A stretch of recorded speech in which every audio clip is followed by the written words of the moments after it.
มอบเงินให้สร้างแล้วเฮ้ยเนาะสิให้ผู้ใดให้ผู้ละแสน2 แสนก็ว่าไป พอเนี่ยมันสร้างก่อยกายลังแท้อันนี้เนาะ อะไรให้ผู้ใดก็ให้ไป จนว่านะบ่แสน2 แสนไอ้กวนเราคิดหนักเลยเรา ก่อนใส่หัวเลยเนาะเดี๋ยวผู้เท่าได้ซะบ่อันนี้นะเงินในเอื้อยสมสมัยเด้อพี่น้องเด้อเงินจากเอื้อยสมสมัยแหละที่ว่า ฝากมาแต่หึงเนาะ เปิดฝากมาแต่หึง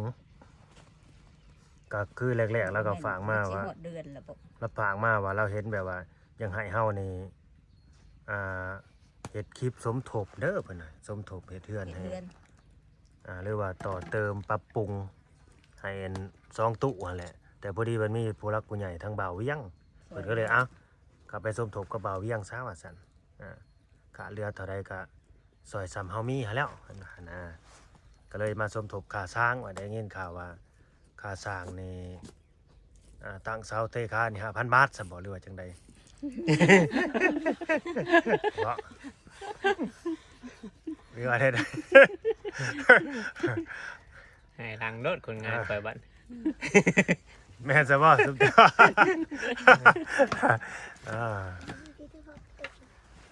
บัดสร้างอยู่ที่บัดแพงเนาะเฮ็ดน่ะสร้างในบ้านนี่บัดแพง แพงนะเพิ่นเว้าคันว่าขนาดนี้น่ะเพิ่นเว้าเป็นหมื่นปลายพุ่นเนาะลุงก่อน โดย บ้านเราต้นละพัน บ้านเฮาว่าคิดว่าต้นละพันทางเฮาหั่นนะ เสาเทคาน ทางเฮาทางนี้เพิ่นอยากได้15,000 ปัญหาเขาได้ ก็เลยหาทีมงานนี่มาเฮ็ดเองอ่า อืม หาทีมงานนี่มาเฮ็ดเองนะทีมงานก็ถามอยู่ว่ามีเงินค่าทางนะบ่ก็แจ้งเพิ่นไปว่ามีน้ำมะพร้าวแหน่บ่คือสิพอได้อยู่ดอกตู่ๆไทยๆกันนี่แหละบ่ ซอยๆกันไปเนาะ ช่วยๆกันไปบ่ ซอยๆกันไปเด้อทีมงานก็ดี พวกบ่มาก็สละสิทธิ์ไปแน่ใดเนาะพวกมาก็แบ่งกันไปเฮ็ดได้ซะไปก็ยากเวียกเบิ่งทุกคนตัวเนาะคือมามื้อน่ะเฮายังว่าไฟไหม้สวนยางเฮ็ดได้ซั่น กิน น่ะ บ่ได้ มูลค่าเสียหายมันเท่าใดแต่ว่าสวนยางฮะ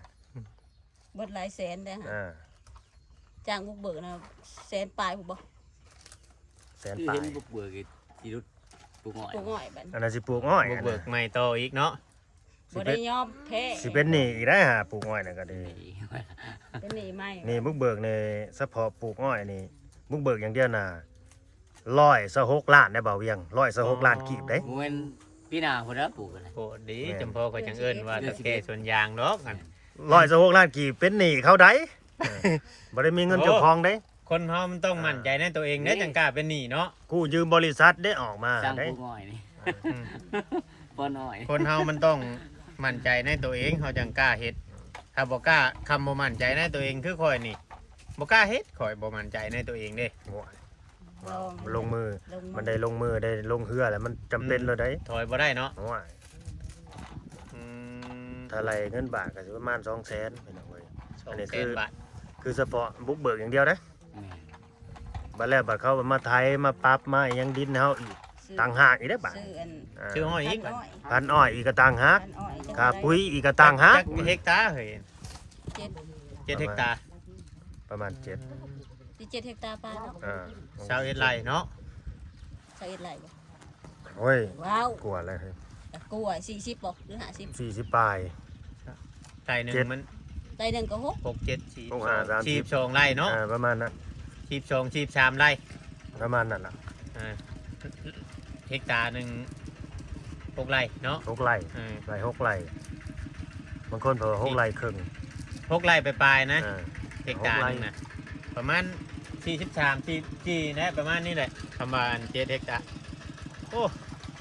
เท่าแก่ทั้งสวนอ้อยสวนยางเนี่ยพ่อจอยเจ้าต้องหาวิธีเกาะแข่งเกาะขาเพิ่นไว้เด้อนี่ อนาคตพุ่นแหละอีกคันดอกพื้นยางก็อีก3 ปี4 ปีพุ่นแหละประมาณ3 ปี คันแม่นว่าย่างอะมันเขาบ่เผาบ่ย่างแม่อ่านไว้แล้วอีก3 ปี ตะกี้ ไปขีดเพราะมันได้3 ปีเลยเด้ เช้าพวกเช้าหนึ่งคิดได้ หักสิบ่ขีดง่ายแต่นี่ย่างมันก็ยังบ่ได้เต็ม เอา 3 ปี ก็ต้อง ค่ะ รั ได้ ก มัน ษา ให ห ญ่ น้ายางเนี่ยแบบให้มัน มันหักใหญ่ไว้เด้ ถึงกำหนดมันก่อน ไปปากหลังในเด้อทางเทิงนะ เห็นว่าเห็นรูปกันกะ น่าดีใจ ดีใจบ่ได้จังดีจังน้อยสิถามข้าวอยู่นี่ สิมอบก็มอบแล้วก็ขุดหาได้คอแห้งเนาะ สิเอาเงินให้กันเด้อบัดนี้เด้อ โอ้คอแห้งเลยเนาะอยากจับเงินได้ดิ ปานนี้ ออกไป เงิน เล น่ะ ย ทั้งเบิดน่ะเงินน่ะ6ล้านเด้ออยู่นำบ่าวลาวนี่เด้อเงิน6ล้านกีบพี่น้องเอ้ยเนาะก็สิมอบให้บ่าวเวียงหั่นแหละเนาะเอาไปแบ่งปันทีมงานแบ่งปันสร้าง คุณจะไปนั่งนี่ เนาะไปบ่าวเวียงไป มา นั่ นั่ ง งทางหลังก็สิเห็นนั่นคุณจะ จังน้อย FC บ่เห็นแน่เนาะ เอาไว้ เดี๋ยว เงิ สิ น เอา ห ให้ กล้าน เล ห ย กล้านอยู่ทางหลัง พอสิเอาให้แล้วก็บ่าวเวียงเป็น น้อย เป็นผู้พัน กันจัดการเองบริหารเองบ่ เห็นได้บ่ เห็นอยู่บ่ โทรกล่องนี่คือมาหมื่นเถอะวะ เงิน6ล้านเด้อพี่น้องเอ้ยนี่สิเป็นเงินจากเอื้อยสมสมัยเนาะเอื้อยหาเอื้อยแพงบ่าวลาวนี่แหละฝากมานี่ก็จะเอามาสมทบให้ค่าสร้า ค่าง สร้าง โดย ทางเสาเทคานเนาะสร้างกับสร้างทีมงานกันเองประมาณนั้นแหละ โดย บาทนี้ไผสิได้เท่าใดสิแบ่งปันกันเท่าใดนี่เฮาก็บ่รู้เนาะแล้วแต่ทางบ่าวเวียง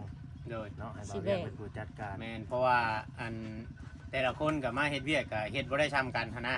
ผู้น้อยผู้ร้ายบ่ แม่นมือมามือบ่มาแบบนี้นะเฮาก็สิจัดแจงไปตามนั้นแบบนี้นะ เพราะว่าสิ เอง่ายๆ ปั่นจำกันโดดบ่ได้ เต็มผู้บ่เฮ็ดเต็มแบบนี้เขาก็ โดย ตามนั่นแหละ เพราะว่ามือมามือบ่มาแบบนี้นะทั้งว่าเฮาสิ เอาสิมาไล่สับกันแล้วก็บ่ได้เนาะ บ่ได้เพราะว่า เดี๋ยวสินั่น มันสิแบบแพร่เปรียบกันนะเฮาคุยกันแล้วกับทีมงานน่ะพี่น้องเอ้ยเนาะคุยกันแล้วกับ ตกลงกันแล้วบ่ แม่นๆคุ ต ย กลงกันเรียบร้อยแล้ว ให้ผู้ละแสนก็พอแล้วทีมงาน ค่าน้ำมันเขา นี่ครับ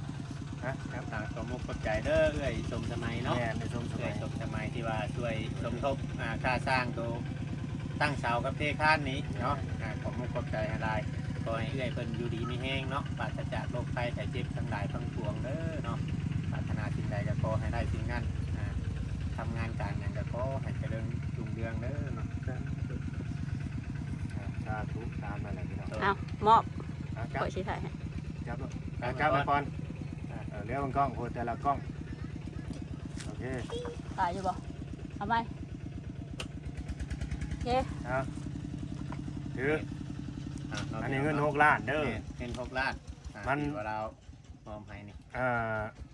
ขาดเรือสำได้กับอะไรบริหารเอาเองอยู่นั่นแหละ โดย เนาะ โดย ถือว่าขาดทางเซาเทคานนี่คือจบไปแล้ว โดย นะเนาะ โด ก็ ย ให้ก็ในคลิปเด้อว่ายังบ่ได้เด้อยังบ่มีเด้อจังซั่นจังซี่ บ่ได้ ไป ก็ แล้วกัน แม่นจังน้อยเดี๋ยวสิโทรหาทีมงานอีกแต่จะให้เอาเมื่อให้บ่บัดมื้อมาเดี๋ยวจังให้เอาให้บ่คือว่าในไรเนาะ แม่ เดี๋ยวจังสิถามเบิ่งทีมงานพี่น้องเนาะเป็นอะไรเห็นเงินมื้อนี่แค่แน่บ่ดีใจบ่ เห็นเงินยิ้มแล้ว นี่แหละเราจะ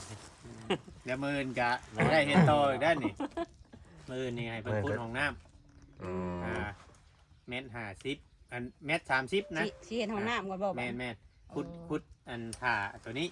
คุดผ่าเขาเอาดิน ดิ เขา แล้วก่อนก็ดีได้ห้องน้ำเฮามาพอสิได้ เมตร30เลยเฮาเอาลงนะให้มันเดือพ่นประมาณ20เซนนะ อืม เพราะว่า6โทนห้องน้ำ ขุดแต่หน้าดินลงไป1.30 ม แม่น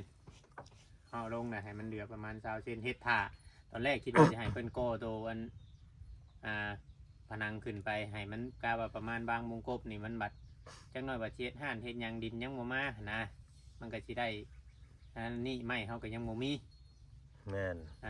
ตอนนี้นะงบยังบ่มีน้ำไม้น้ำหยังก็ยังบ่มีนั่นแหละคือทั้งแม่คิมเพิ่นก็ เอาง่ายๆซะตอนนี้เฮาสิเฮ็ดห้องน้ำแม่นบ่ต่อไปนี่ สิเห็นห้อง เอ น้ำ อ สิเฮ็ดห้องน้ำ โดย ได้งบยังมาเลยตอนนี้บ่าวเวียง งบนี่ยังบ่มีคือว่าเรานี่คือว่าทางงานทางแม่เพิ่นสร้างมาว่าให้เฮ็ดไปแบบนั้นแหละบัดเฮาพูดแล้วแล้วเพิ่นก็ฝากมาซื้ออุปกรณ์แบบนี้นะ โอ้ กับจ่ายค่าสร้างไปเรื่องคุณ อ๋อ เรื่องคุณของน้ำนี่ก็2,000เว้ากับแบบซ้ำที่เฮาเคยจ้าง อืม เฮาเคยจ้างคุดอย่างเดียวนะ2,000 ขุดห้องน้ำ2,000 แม่น ได้ดีแท้สิมาขุดน้ำซะบ่เว้ยห้องน้ำ เฮาเคยจ้างแบบนั้นหั้นนะ ดินละขุดง่ายได้ แม่ อ่า เคยจ้างประมาณ2,000นั่นของน้ำนะ 6 ทอนน่ะ เอ แม่ อน ไปจ้างซำนี้ ให้เอาลงพร้อมบ่นี่เอาท่อลงเองอีก ลงน้ำกันนี่ได้เนาะ โดย ลง อ๋ น้ำ อ กัน นึกว่าให้ เอมา เฮาจ้างบ่ได้เด้เนาะ 2,000ก็ลงแล้วพุ่น3คน ปกติคำว่าเพิ่นแบบว่าเพิ่นเอาแก้ใช้รถเข็ ลุงกับน้องเคยเห็นลงเลย เพิ่นแก้ใช้รถเข็นมานี่เพิ่นสิย้อนลงเลย อ่า เฮาก็ยังบ่ฮู้ แม่นเลย เฮาบ่ฮู้ว่าอัน ถ้า ร้า หาน พูด เพิ่น แล้ว นี่ ก่อนนะ แม่น เขาสิมีรถอยู่บ่ ร้านเขาสิมีรถยก เอา บ่ มาส่งแต่เขาจะเขาลงคนลงบ่คือรถล ต้ ง นนี่แหละลง เขาบ่ได้มีรถเข็นบ่ บ่ ก็คือบ้านเฮาในรถอันนั้นเลยมา เพราะบ้านเฮานี่เฮาพูดแล้วลังเทื่อนะบางเจ้าก็สิเอารถ เอา เข็ ล น ง มา ได้อยู่หรอก3คน4คนก็ลง คันเขามีรถเนาะ มันบ่นักปานใด บ่หนักเลย สำนั่นแหละพี่น้องเฮาก็เคยจ้างมาสำนั่นหั้นนะคำว่าสิได้ค่าน้ำเมืองน้ำมันก็คือสิบ่ได้ขี่อันแนวไปไกลแล้วว่าใกล้ๆเพื่อนไม่เท่านี่ พี่น้องพ่อจอยคือสิบ่ได้อันไปไกลแล้วว่า ที่ย่างไปคือหมดเว้านะบ่ ชั่วแพงแห้งแน่น้ำมันเดี๋ยวนี้เนาะ มันยังสิขึ้นบ่ได้หยุดจะหย่อนเลย เบิ่งไปสิว่านนี่นะ แพงได้ลิตรละ คือใน20,000เนาะ 39หรือบ่ บ่ขายได้20,000เนาะ 39ปลายแล้ว โต40น้ำมันข่อยดื่มเบิ่ง บ่แม่ น้ำมัน น39 800แล้วบ่ น้ำมันรถจักรเท่าไหร่ทั่ว รถจักรน่ะถือกว่านะ ถือกว่าน้อยนึงเนาะ 38 เดินกันหน่อยหนึ่ง ลืมกันพันเดียวนะ 39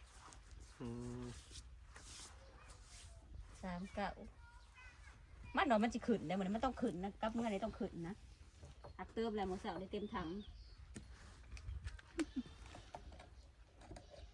อย่ามันปิดอีกเด้ มื้อนี้ลูกบ่ได้เข้าโรงเรียนบ่เหมือน ได้วันเสาร์ วันเช้าร์เนาะปกติเพิ่นอยากหาเดียมน่ะได้ซำ โอ้ยไปแล้วบัดนี้ เพิ่นไปได้ซำ 3 โมงเลยเด้อ วางแผนสิปลูกอ้อยได้เลยอันไปยืมเงินบริษัทอ้อยเห็นบ่ แม่นยืมเงินกู้เงินเขา กู้เงิน เอาเงินบริษัทออกมาเฮ็ดก่อน แม่น แต่อ้อยเนี่ยเฮาต้องขายให้เขาขาย เขา เขา แล้วเขาขายเขาโรงงานเลยเขาก็ฮักเลยบัดนี้ แม่น เขาก็ฮักแต่ละปี เขามีดินมีหยังเนาะ แล้วก็ เขาบ่ฮัก เขา เขา ก็ให้ เบิด เขา บาท ใช้ เดียวเลย อ๋อ ฮักแต่ละปีเลย แม่นฮักแต่ เขา ละ ก็ ปี ให้ใส่อยู่ จับบ่ได้เลยบ่โจรจูดยาง บ่ จับบ่ได้เลย บ่ฮู้อีก ใครก็บอกหู เป็นแนวใดหน้าตามันจะเป็นจังใดมันบ่เห็นกับตาแล้ว สองเทื่อเลยได้เจ้าเนาะ เฮาจับบ่ได้หลายบ่ทันแล้วบ่มีไผสิมายอมรับดอก สองเทื่อได้เจ้าไผ โอ้ ใหม่ ย นี่เนาะปีนั้นก็ยามนี่บ่ สงกรานต์ ปีแล้วในสงกรานต์ที่ เออ 15ไปอยู่รัก35ไปได้ปีแล้วนี่นะ นี่ เขาโทรมาว่าไฟไหม้สวนว่ะไปดองไหม้แต่เช้ามื้อนั้นเนาะ สามเทื่อเจ้าเนาะปีนั้นมาน้ำท่วมเนาะ ปลูกปีแรกก็น้ำท่ว ปี ม แรกน้ำท่วม มีแต่อุปสรรคเพื่อสิได้เงินมาแต่ละบาท ปลูก แต่ละอย่างแต่นี่ยังบ่ฮู้เลยว่าสิได้มาสำหรับ ยัง ยังบ่ฮู้เฮ็ดไปน้ำลงน้ำแดงไปก่อน เสียงไป ทำ เสียง ขึ้น ไป ปี สู้ ได้ ไป จ้างเขาไทยแต่ละปีแล้วก็ปุ๋ยเด้ซื้อปุ๋ย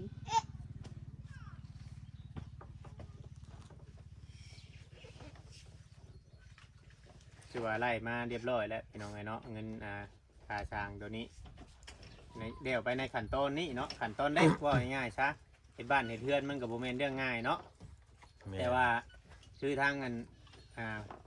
ทางแม่เพิ่นบางแผนไว้นี่ก็มีแต่ว่าห้องน้ำก่อนถ้าห้องน้ำแล้วดินมาแล้วนะตอนแรกนะคุยกันกับเพิ่นนะว่าจะเพิ่นให้ไล่ไหมเพิ่นก็คือสิมีแล้วล่ะเงินแต่ว่าถ้าว่าแม่ ไล่ FC ไล่เครื่องเฮือนน่ะบ่ แม่น อืม ถ้าว่าแม่ FC ท่านใดอยากจะชมทบกะบางเทื่อกะเพราะว่าเพิ่นเป็นตัวรักอยู่แล้วนะเพิ่นก็อาจจะเปลี่ยนไปทางไม้นะ แม่ สมมติว่ามี FC ผู้นี้อยากซื้อแนวนี้ หรือว่าอยากซื้ออันสังกะสีบ่อยากซื้อ ไม้บ่แบบนี้ก็คือว่าทางเมย์เพิ่นก็สามารถเปลี่ยนเฮ็ดแนวอื่นได้นะเพื่ออยากจะช่วยงบค่าเสาะค่าช่างบ่ในตัวนี้เฮาก็ยังบ่ได้เว้ากันในเรื่องว่าตัวก่อหรือว่าตัวมุงมาอย่างนี้นะค่าเสาะค่าช่างนี่เฮายังบ่ได้คุยกันต้องให้เห็นเครื่องก่อนเห็นอุปกรณ์ก่อนหั้นนะเพราะว่าตามที่เฮาวางแผนกันไว้ก็มีแต่ว่าขุดของน้ำนี่แหละเรื่องขุดของน้ำกับท่อของน้ำเนี่ยคือจะมีแล้วตัวนี้นะ เอาห้องน้ำก่อนเนาะ แมนอุปกรณ์ห้องน้ำนี่มีแล้ว โดยเพราะว่าเฮาขุดแต่ขุมมันได้อันของน้ำมันสิอยู่ในตัวห้องท้ายอันนี้ ค่าสร้างห้องน้ำเด้บ่คิดอีบ่สร้างห้องน้ำ ใช่ ค่าสร้างเฮ็ดห้องน้ บ่ได้เพิ่นก็สิไล่รวมเพราะว่ามันสิอยู่ในเฮือนอยู่ได้ห้องน้ำน่ะ โอ้หลายร่วมแบบนั้นเลยบ่ แม่นมันสิอยู่ในห้องน้ำมันเฮาบ่ได้เฮ็ดแยกเด้ห้องน้ำมันสิอยู่ในติดกับบ้านอยู่แล้วนะ อืม โดย ติดไปเลย เอาติดกับแบบสิไลร่วมไปใน คือแบบเพื่อนเฮาน่ะบ่ สิไลร่วมแบบนั้นบ่ได้แยกออกมาต่างหาก มันสิอยู่มันสิกั้นขึ้นไปแล้วเฮาก็สิอันนั้นเด้อเนาะเฮาบ่ได้เฮ็ดห้องน้ำแยกสมมุติห้องน้ำแยกนี่ตามที่เฮาเคยจ้างช่างน่ะ10,000รวมทั้งนั่นห้องน้ำ2ห้องอะนะคำว่าห้องน้ำโตนั่นน่ะ ห้องอาบห้องส้วมเนาะ แม่นคำห้องน้ำโตธรรมดานั้น8,000หรือบางบ่อนก็7,000แบบนี้นะ 7,000จ้ะ ห้องน้ำร่วมนะฮะ ห้อง สิ น้ำ ส้วมกับอาบอยู่หันเลย แม่นห้องเดียวหั่น ห้ นะ องเดียว ที่เขาเฮ็ดมา2ห้องนี่เนาะ แม่น อยู่อันนั้นนะ มันสิประมาณนั้นเฮาเคยจ้างมาน่ะ แล้วแต่ความกว้างความ คำว่าหอมแน่ก็6,000แบบนี้นะ แม่นเลย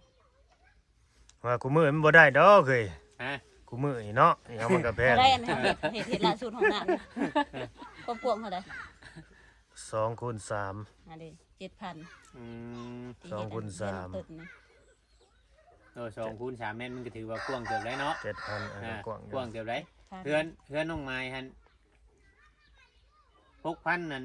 น้อยอันน่ะ แดง 2เมตร อันนี้แบบเฮาซอยกันเฮาซอยกันซื่อ 7,000เนาะ แต่ว่าง่ายๆว่าคำสร้างเฮาเคยเฮ็ดเคยคุยกันน่ะมันก็ง่ายเนาะ ๆแม่น มันก็ง่าย สร้างจอยนี่อยากจับเงินอยากสัมผัสเงินแล้วบ่จักนี่ อยากจับบ่จับก่อนนะจับก่อน จับแล้วเอาใส่ถุงเลยได้เนาะไอ้จอยใส่ถุงเลยแล้วได้เนาะบ่เอาออกอีกได้ติ โอ้ยจังน้อยจังสิปันปันมื้อนี้แหละแนวใดก็ปันมื้อนี้แหละมันหึงแหละ ปันเลยแหละให้เพิ่นเอาไปใส่ไอ้ปอนก็ยังตาซิงซิอยู่ น้ำได้สิปัน อ่า เอ้าสมมุติว่าคิดว่าปันนี่สิปันแบบไรสมมุติเฮาแบบทานมันชุมเจ้าเลย เว้าดูฮะ เว้าตามความรู้สึกลองเบิ่งเนาะ เพราะว่าไอ้พ่อเราบ่กล้าเว้าเราเกรงใจเราบ่กล้า เว้า เว้าร ถเว้าลองเบิ่งเอา เว้า ไปเจ้ยปันแบบไร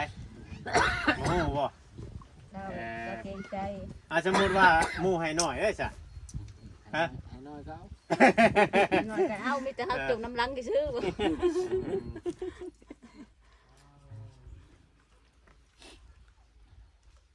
เฮาก็สิปันตามคือเฮาเว้าหั่นแหละพี่น้องเนาะตามคือเฮาเว้าหั่นแหละบ่ได้อันนั้นเนาะคือว่าขั้นตอนต่อไปอันนี้เฮาเว้าเนิ่นๆไว้ เว้าเผื่อไว้เพราะว่าทางทีมงานนี่เพิ่นก็แต่ว่าตัวกอตัวหยังนี่มันก็คือว่าสิบ่ยากปานใดนะคือว่าเพิ่นสิบ่ได้มาก่อนำมีแต่ว่าเฮานี่แนมนำกันเองนะคอยเฮ็ดคอยหยังไป อันแนวนี้เด้อบ่าวยังเด้อ โดย อันนี้บ่าวลาวสิออกความคิดความเห็นเด้อ อ้าว จักถึกหรือผิดก็แล้วแต่ โดย สิพิจารณาเด้อ โดย ในข้อนี้เนาะ แม่น คือบ่าวลาวนี่สิออกความคิดความเห็นแบบนี้ โดย กรณีที่ว่าทีมงานมาเฮ็ดนํกัน โดย เนาะหรือว่าไอ้ปอนกับไอ้จอยนี่นะ โดย ที่เพิ่นอยู่เพิ่นเฮ็ดอยู่ลักๆนี่ โดย ก็คือให้2คนนี่หลายกว่าหมู่ซะกรณีพิ แม่น เศษ แม่นแม่นนะก็คิดว่าแม่น พระเจ้าแนวนั้นซะ ไปแบบนั้นแหละ อืม ไปแบบนั้นเพราะว่าเฮาก็เบิ่งอยู่แล้วนะเบิ่งอยู่แล้ว แม่นเอาให้ เดือนทางทีมงานเฮาก็สิไปจัดไปตามระดับแต่ก็ตามมื้อที่เขามา แม่น เพราะว่าคุยกันแล้วในเรื่องนี้นะกับทีมงานเองแต่ว่านั่นน่ะคุยกันอยู่มือเขาเจ้ามามื้อนั่นแหละ อืม คุยกันแล้วก็บอกเขาแล้วเขาเข้าใจอยู่ บ่มีปัญหาดอกทีมงานน่ะ ไม่มีปัญหาดอก บ่ พี่น้อง มี เอ้ย ปัญ เนาะ หา เป็นอะไร ก็ตามนั้นแหละ เดี๋ยวสิจบคลิปบ่จังสิให้ซุมเพิ่นหรือว่าจังใด สิปันให้เพิ่นเลยก็ได้เนาะ อ๋อ ปันให้เพิ่นเลยก็ได้ ปั้นให้เพิ่นเลยก็ได้ให้ผู้รักผู้ใหญ่เพิ่นได้ฮู้นำได้ว่า โดย บางทีว่าอยากฮู้ว่าไอ้จอยนี่ได้เท่าใดไอ้ปอนได้เท่าใดเบาเวียงสิปั้นให้ผู้เท่าใดหั่นนะ อันเฮ็ดเนบอยู่ไอ้ป๊อด เอาเลย เนบละล้าน อันน่ะ5ล้านเด้อ ล้านน้ำอีกเด้อ อย่านับคักเด้อเฮ้ยอย่าว่ามันเหี่ยนำบ่จัก เอ้า เดี๋ยวมันเหี่ยนำบ่จักเฮ้ย จังหน่อยว่า อ่า ขึ้นไปทางไหนว่าได้เนาะ มันสิไปคือบอกกบปัจจิว่า มัน เฮียไม่ได้ใช่อีก เฮียนั่นกับผัวใหายเลย นาทีดีๆเด้อเฮียลงเตียงบ่แห้งอยู่ได้อเฮ้ย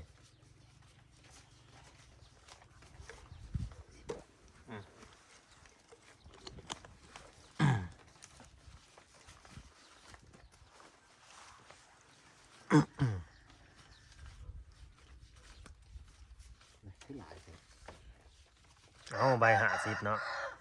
ล้านหนึ่งมันก็ แต่ว่าเงินไปอันยืมมันลงทุนน้อยให้บ่ยักอัน บ่ยังบ่ทันได้ออกมาตัวนี้ ยังเขายังบ่ได้ออกมาให้ เห็นเรื่องนี้ ทำไมมันยังบ่ผ่านไป อ๋อต้องเฮ็ดนั่นก่อนบ่ จักสิได้ยามใดเพราะว่าเฮามีหัวหน้าเด้พวกหัวหน้าเขาสิแล่นเรื่องให้ต่างหากแหละ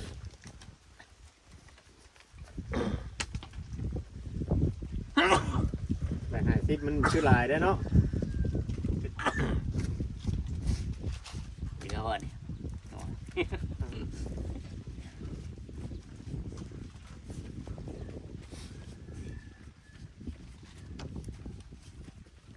แต่อะไรเป็นห้องน้ำมีกับห้องน้ำนี่คือว่าให้เพิ่น2คนในหน้าห้องน้ำ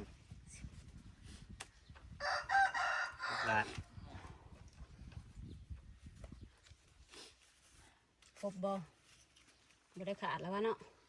บ่เฮียเนาะ บ่เฮียบ่ลุงจอยลุงปอนบ่เฮียบ่1 2 3 4 5 6สิให้ทั้งเงินตามความมันตัดสินใจของเฮาเด้อเด้อสิให้ทั้งลุงปอนกับพ่อจอยคนละล้านหาบัดนี้แหละทั้งเงินเขาเวียงนี่สิไปปันกันนะจักสิถึกผู้เท่าไรก็ตามให้งานถือไปคนละล้านก่อนไปสินับให้ตอนเงินมันสิยังเหลืออยู่3ล้านเด้แต่ส่วนของน้องเงินวันใช้นั่นเฮาสิเอาให้ตั้ง5ตัวนะเพราะว่าเด่นเฮ็ดเด่นอย่างนำนะแล้วก็เฮานั่น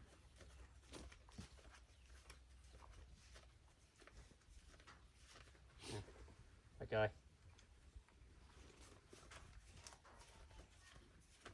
น้องแมวดิ พ่อจอยยังอยากได้น้องแมวอยู่ว่ะ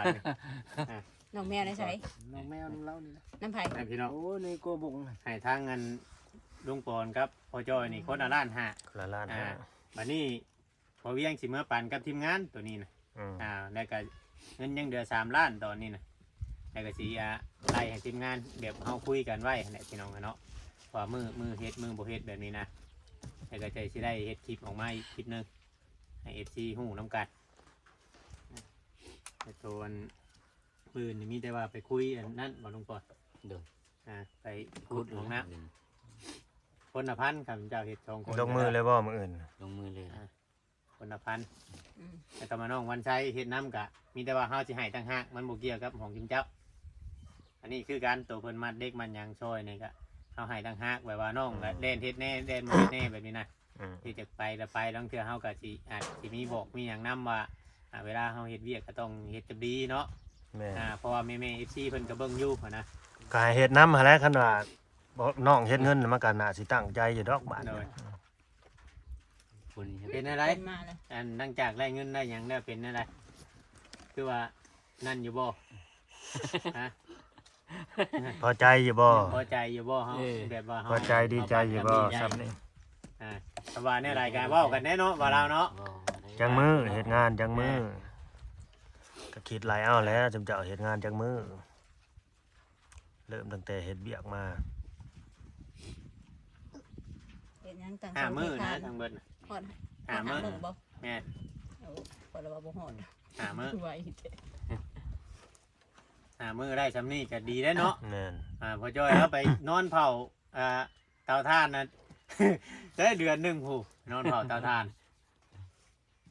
เพราะว่าเฮาที่แหละสิ่งที่ว่าอยากให้ชุบเพิ่นเฮ็ดน้ำมันเฮ็ดเวียกน้ำหั่นนะเพราะว่าพอได้มีแก้ไขในเล่นเฮ็ดทานตัวเองแน่เฮาก็แบบว่าบ่ได้เผาน้ำหันเด้ อืม เล่นเฮ็ดทานตัวเองแน่ก็เล่นเฮ็ดงานนี่แน่ก็พอได้เงินใช้น้ำหั่นนะหมุนไปหมุนมาหั่นนะมันก็ใครกว่าเฮาอยู่แบบบ่มีเวียกแบบนี้นะ ก็ดีแหละซ้ำนี่เนาะ แม่ เอาโอเคมันก็ยืดยาวพอสมควรแหละพี่น้องเอ้ย เลย เนาะก็สิได้จบคลิปไว้ซ้ำนี่แหละเนาะก็ ก็ดีใจนำซุมเพิ่นนั่นแหละที่ว่าได้เงินมาจุนเจือครอบครัวต่อไปสู้ต่อไปแหละไผก็ดีเนาะเห็นหยังก็ต้องสู้ เงิน3ล้านตัวนี้ก็มัน คือเฮาเนี่ยก็ต้องสู้ แม่น สู้ขนาดเลยสู้กันน้ำมัน บ่บดนะ เฮาก็ต้องสู้คือกัน กันกับซุเพิ่นโอเคซะเนาะคลิปนี้ก็สิประมาณนี้แหละ เนาะเอาสบายดีสบายดี ขอบคุณขอบใจหลาย เนาะอยู่ดีมีแห้งกันปัจจุบันทุกคน FC ก็ดีผู้รับผู้ใหญ่เนาะเอาไปใช้ให้เป็นประโยชน์เด้อซุมเจ้า เงินซื้อน้ำมันไปลงทุนเนาะ แม่น เห็นหยังก็เห็นแล้วเงินอยู่ในกระเป๋าเฮาแหละนั่นมันเป็นประโยชน์เด้อไอ้จ่อยเอาให้เมียเด้อกับเจ้าอยากอยู่น้ำเขาอาซาอะไรครับสิได้หน่อยไล่นี้ไว้ได้นี่แม่นบอกไอ้หมด รับบ่ คุณดอก ไปแล้วบ่ก็ไม่ค่ะคืน เรื่องนั่นครับ เรื่อยเพิ่นเรื่อง ดีใจเลยลูกคนโทรว่าโทรคุยกันแล้วหมดเลย